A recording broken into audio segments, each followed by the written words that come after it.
स्वतः भगवंत महान कर्मयोगी आहेत.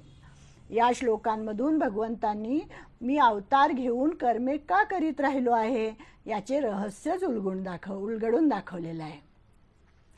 भगवान श्रीकृष्ण कोण होते? साक्षात परब्रह्म होते. त्रैलोक्याचा साक्षात जो अधिपती, त्याला कर्तव्य काय अकर्तव्य ह्याच्याशी काही घेणं देणं नव्हतं. परंतु स्वतःचे उदाहरण देऊन अर्जुनाच्या मनात कर्म करण्याविषयीची आवश्यकता श्रीकृष्णांनी आपल्या उदाहरणाने मुद्दाम ठसवली आहे. म्हणजे या श्लोकामध्ये स्वतःचंच उदाहरण दिलेलं आहे. न मे पार्थास्ति कर्तव्यं त्रिषु लोकेषु किंचन नानवाप्तमवाप्तव्यं वर्त एव च कर्मणी. मीच जर कर्माचा त्याग केला तर लोकही त्याग करतील. म्हणून भगवंतांनी सगळ्या लीला केल्या आहेत. काय काय केलं? लहान मुलांबरोबर खेळलेले आहेत, गोपाळकाला केलेलं आहे, यमुनेच्या वाळवंटात बाळक्रीडा केलेल्या आहेत, पराक्रमसुद्धा गाजवलेला आहे, राक्षसांचे पारिपत्य केलेलं आहे, अनेक राक्षसांना मारलेलं आहे. आणि एवढे करूनही भगवंत थांबले नाही, तर आदर्श प्रपंच पण करून दाखवलेला आहे. उत्तम वैराग्य तर त्यांच्याकडे होतंच, पण उत्तमपणे प्रपंच पण केलेला आहे. प्रपंचामध्ये काय लागतं? प्रेम लागतं, सहानुभूती लागते. हे सगळं त्यांनी करून दाखवलेलं आहे. क्वचित प्रसंगी रुक्मिणीची थट्टा केलेली आहे. नंतर सत्यभामेला समजावून सांगितलेले आहे. रुसलेली सत्यभामा, म्हणजे जे जे कौटुंबिक प्रसंग आपल्या आयुष्यात घडतात ते सगळे भगवान श्रीकृष्णाच्या आयुष्यात घडलेले आहेत. आणि त्यांनी त्याला कसं खेळीमेळीने उत्तर दिलेलं आहे, तोही आदर्श त्यांनी आपल्यापुढे ठेवलेला आहे. सत्यभामेसाठी पारिजात आणलेला आहे. राजसूय यज्ञाला ऋषी मुनी जे जे महात्मे जमले होते त्यांच्यापुढे हा महात्मा नम्र झालेला आहे आणि त्यांचे चरण प्रक्षालन केलेलं आहे भगवंतानी, की मी एवढा मोठा आहे आणि मला काय हे सगळं करायचं आहे, सगळ्यांनी मलाच नमस्कार करायला पाहिजे अशी अजिबात त्यांची वागणूक नव्हती. तर ते चरण प्रक्षालन भगवंतानी इतर महात्म्यांचं केलेलं आहे आणि तो आदर्श घालून दिलेला आहे आपल्या पुढे. आणि मग भगवद्गीता सांगितलेली आहे.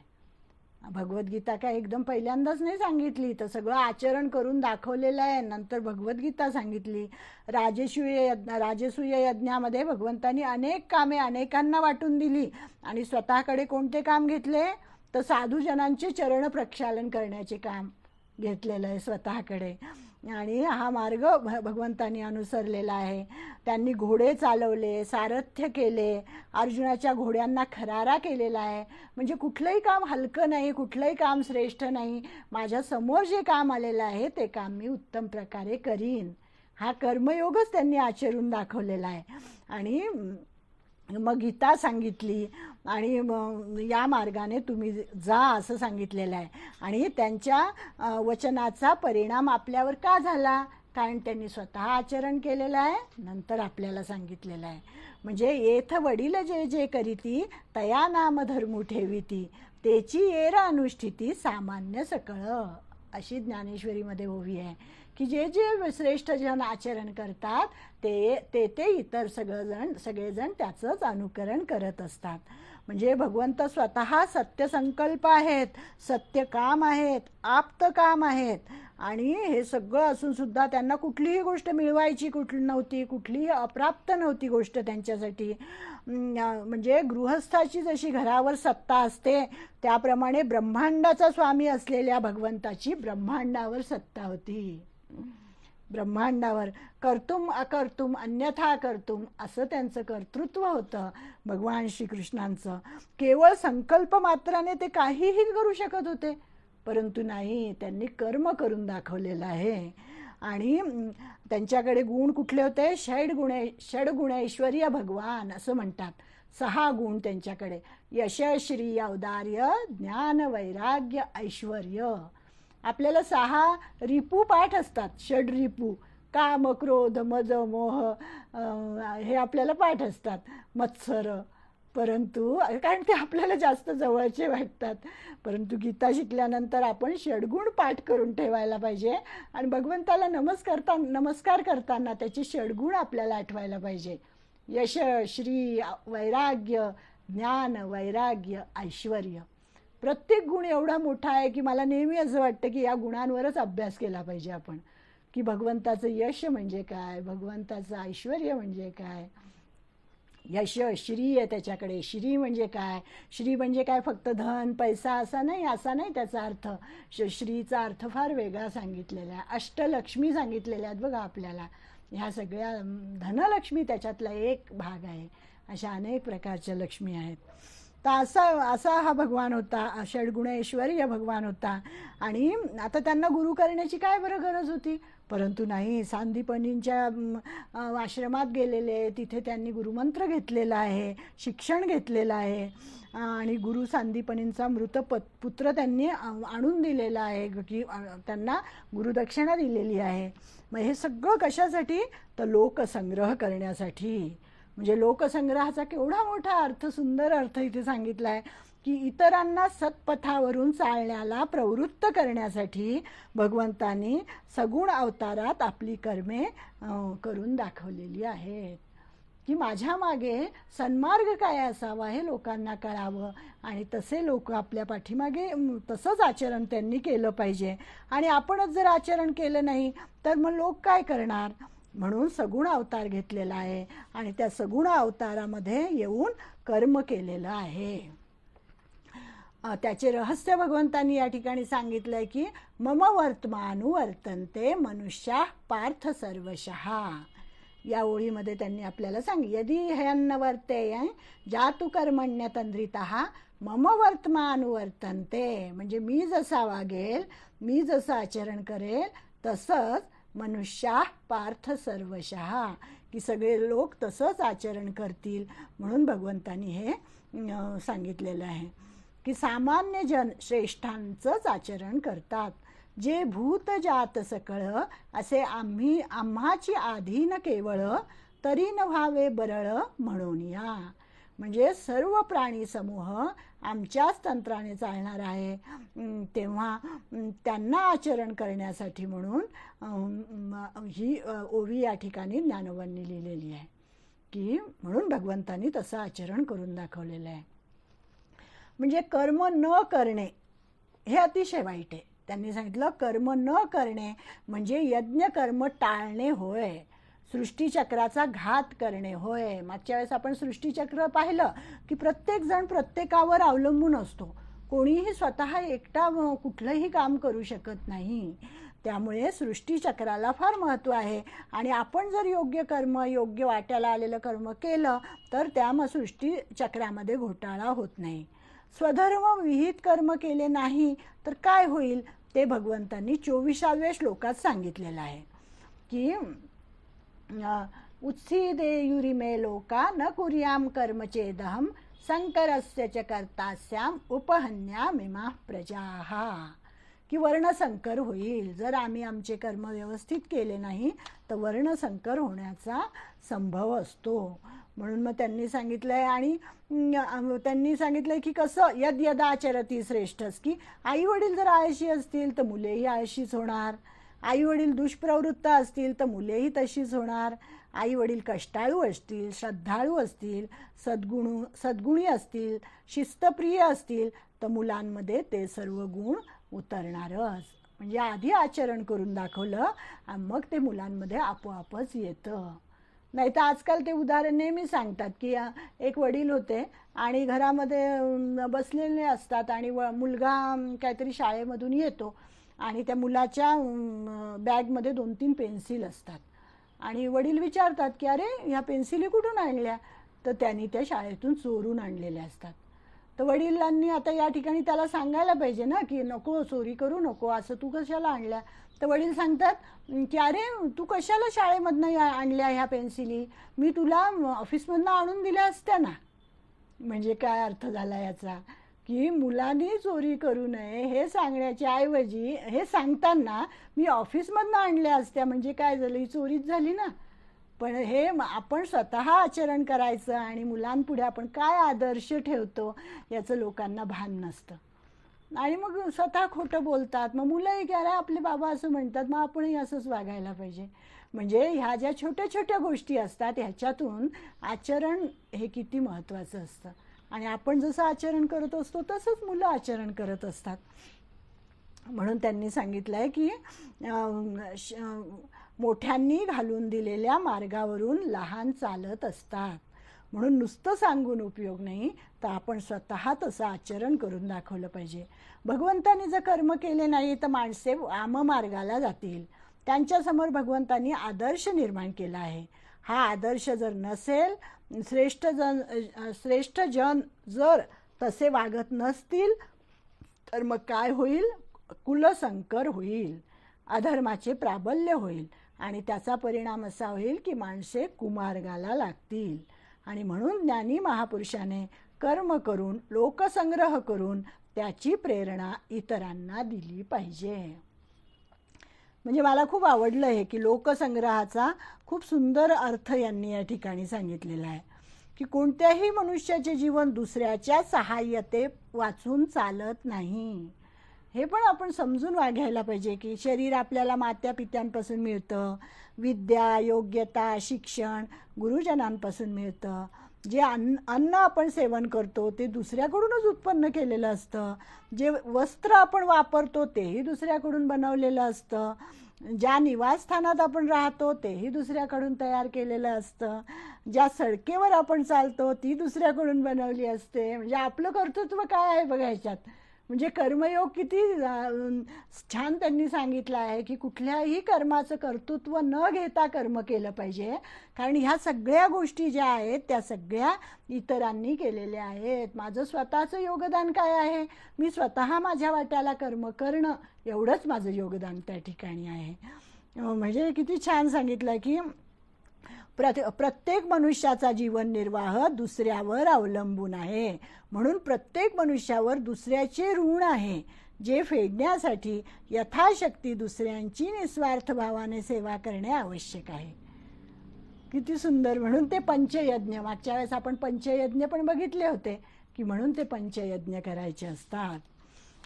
आता पुढे काय सांगतात की आता अज्ञजन आणि ज्ञानीजन यांच्या कर्मातील भेद भगवंत या ठिकाणी आपल्याला सांगतात की प्रत्येकाचं कर्म कसं असतं. अज्ञानाने केलेलं कर्म कसं असतं आणि ज्ञानी पुरुषांनी केलेलं कर्म कसं असतं.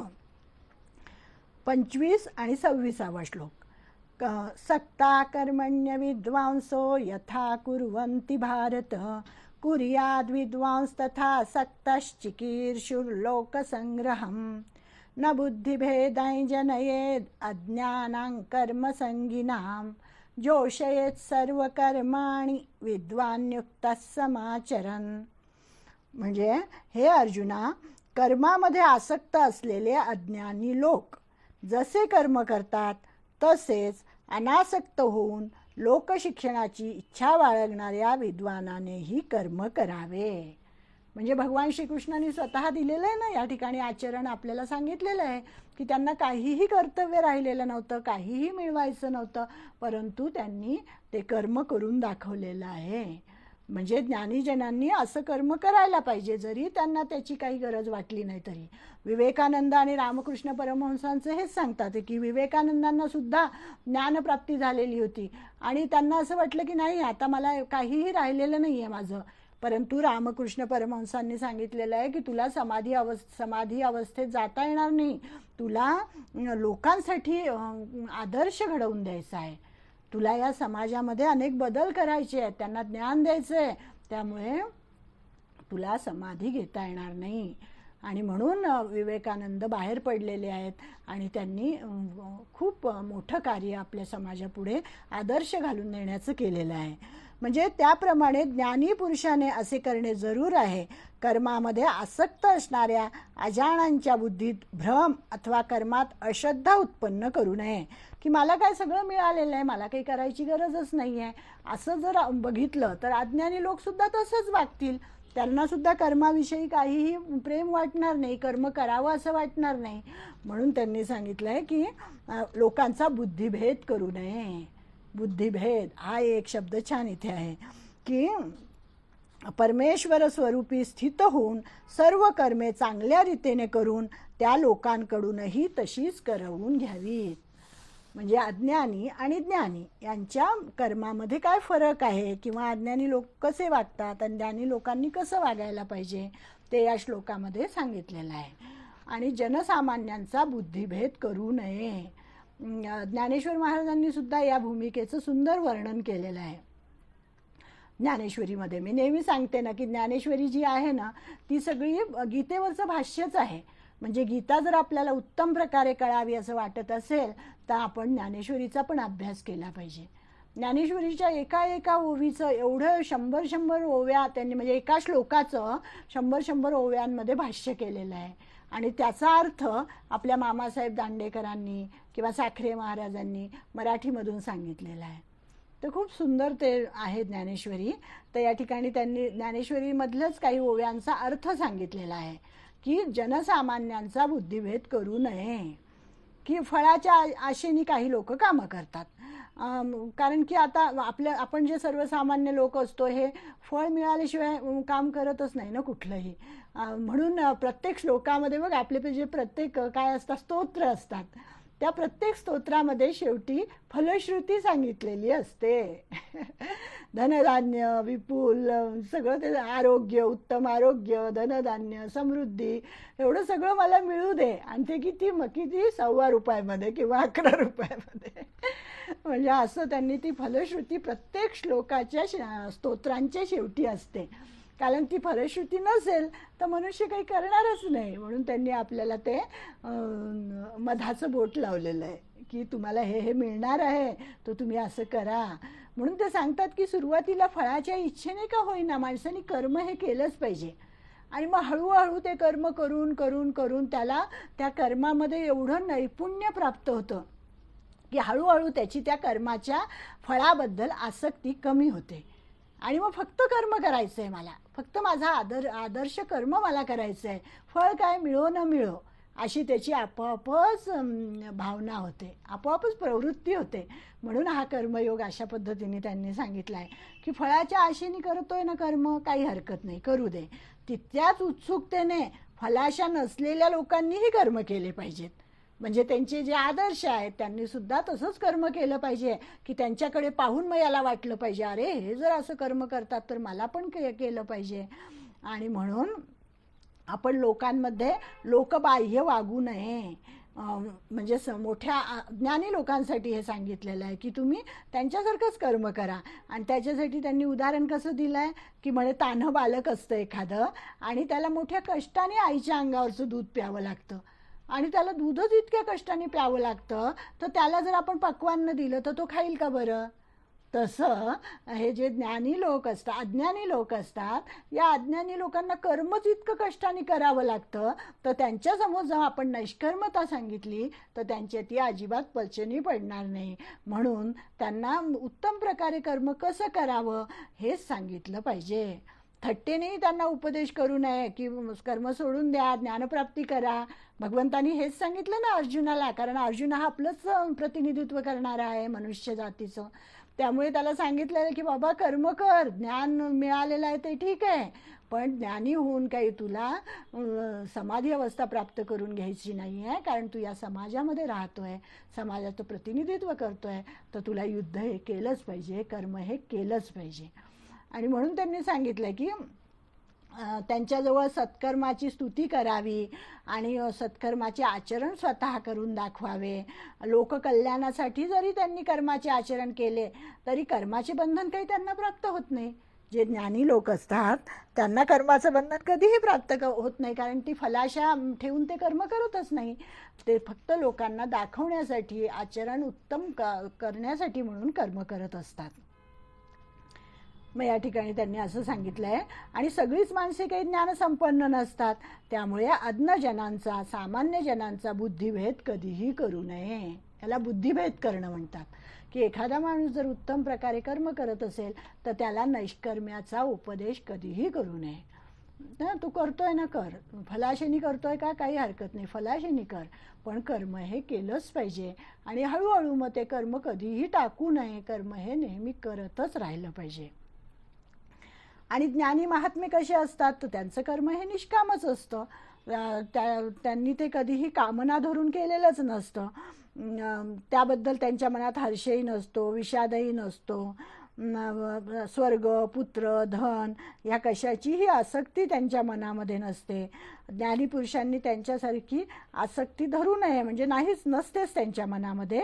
पण इतर अज्ञानी जे लोक असतात त्यांच्या मनामध्ये आसक्ती असते कर्माविषयी, आणि तसे ते कर्म करत असतात. मग लोकसंग्रहासाठी कर्म करावे असे कृष्णाने, म्हणजे भगवान श्रीकृष्णांनी आपल्याला सांगितलं मागच्या श्लोकामध्ये. त्यावर काही लोक म्हणतील की मग कर्म आचरून जसा लोकसंग्रह करायचा तसा ज्ञानाने नाही का व्हायचा, त्याच्यासाठी कर्मच कशाला केलं पाहिजे. तर त्याचं उत्तर ते देतात की आपण ज्ञान साधून तदनुसार सद्वर्तन कसे ठेवावे हे जनांना दाखवण्यासाठी म्हणून पुन्हा ज्ञानी आणि अज्ञानी या उभयतांनी कर्म करीतच राहावे. याचं उत्तर ते असं देतात की ज्यांना ब्रह्मविद्या प्राप्त झालेली आहे, जे योगनिष्ठ झालेले आहेत, ते कालोचित कर्म हे करतच असतात. आणि त्यांनी म्हणजे ह्या विद्वान पुरुषाने अज्ञानी जनांचा बुद्धिभेद करू नये. कारण नुसतं ज्ञानाने काही पोट भरत नाही ना, की वा वा माझ्या आतमध्ये परमेश्वर आहे आणि तो सगळा तृप्त झालेला आहे असं म्हणून त्याच्यासाठी योगीच व्हावं लागतं. आपण तर सर्वसामान्य माणसं आहोत, म्हणजे आपल्याला पोट भरण्यासाठी कर्म हे केलंच पाहिजे. नुसतं ज्ञानाने काही आपलं पोट भरणार नाही. म्हणून मग त्यांनी कर्माचं महत्त्व या ठिकाणी आपल्याला सांगितलेलं आहे. म्हणून त्यांच्या बुद्धीचा भेद करू नये असे प्रस्तुत श्लोकामध्ये त्यांनी आपल्याला सांगितलेलं आहे. बुद्धिभेदाचा अर्थ असा आहे की ज्या जनांची फलहेतूने कर्माकडे प्रवृत्ती होते त्यांना असं सांगायचं नाही की तू कामना मनात धरून का कर्म करतोय वगैरे, असं त्यांना अजिबात सांगायचं नाही. तर त्यांच्या कर्माचं आपण कौतुकच करायचं की किती छान तुम्ही करताय, असंच कर्म केलं पाहिजे. वाखाणणी करायची त्यांच्या कर्माची आणि मार्गामध्ये त्यांना प्रवृत्त करायचं. म्हणजे मग काय होतं, हळूहळू ते त्या मार्गामध्ये पुढे जातात. नाही तर मग काय होतं, धड नाही ज्ञान आणि धड नाही कर्म अशी त्यांची स्थिती होईल.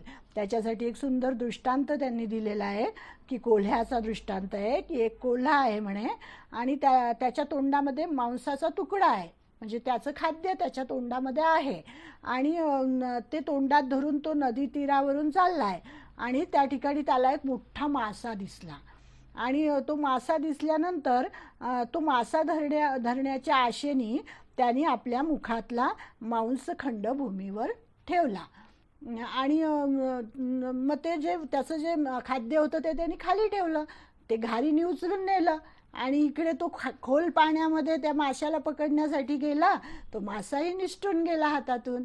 म्हणजे दैवही गेलं ना, कर्मही गेलं, सगळंच गेलं त्याचं.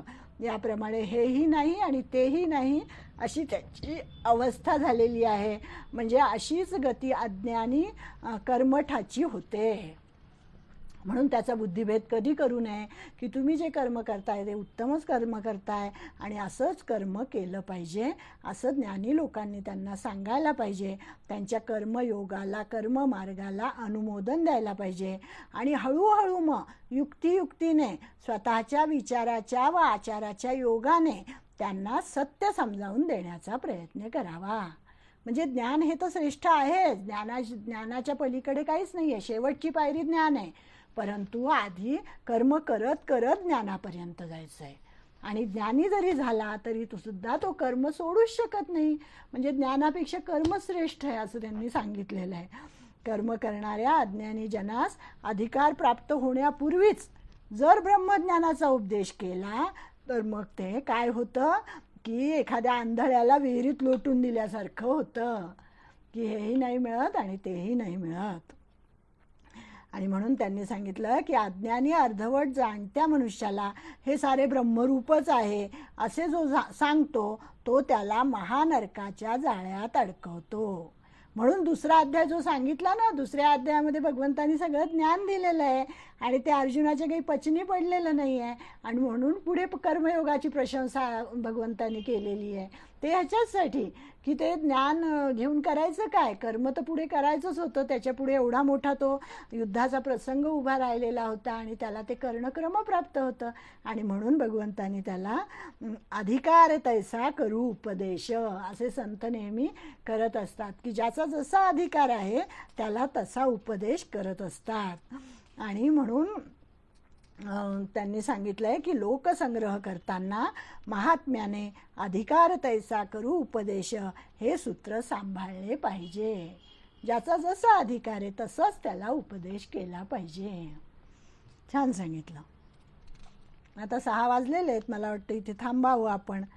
आता त्याच्या पुढचा श्लोक येईल की ज्ञानी आणि अज्ञानी माणसात कोणते अंतर आहे हे स्पष्ट करताना भगवान श्रीकृष्ण प्रथम अज्ञानाचे लक्षण सांगतात. व ते आता आपण पुढच्या रविवारी बघू आता काय करायचं ते. तसा मेसेज तुम्हाला येईलच, त्याप्रमाणे ठरवू आपण. झालेली सेवा भगवंताच्या चरणी अर्पण करते, तुमच्या सगळ्यांपुढे नतमस्तक होते आणि मी या ठिकाणी थांबते. ओम तत्सत श्री कृष्णार्पणमस्तु.